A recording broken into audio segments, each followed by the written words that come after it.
that the Land Acquisition Act was part of the rights-based approach. In fact, the 1894 Act is called the Land Acquisition Act 1894. And the 2013 Act is a tongue twister. It's a right to compensation, right to fair compensation, and transparency in land acquisition and Rehabilitation and Resettlement Act 2013. And I'll tell you a very interesting story of why this title came about.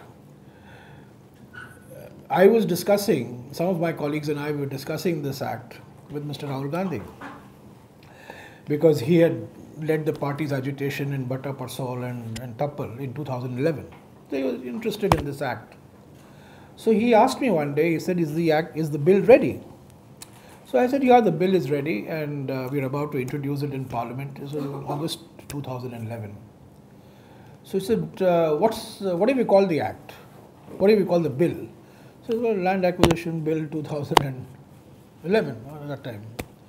So he said, have you ever thought of the fact that what George Bush did after 9/11? There was a big debate in America on civil liberties and democracy and so on and so forth when he was bringing forward legislation. And how did he manage to quieten everybody? He called it the Patriot Act.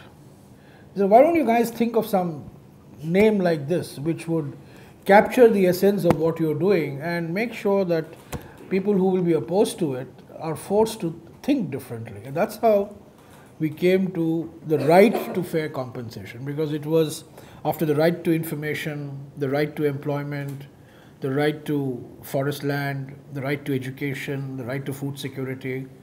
This was, the right to fair compensation. So you're right. It's, in a way, it's part of the rights-based legislation, because just as government has the right to acquire land, people who own land must have the right for a fair compensation.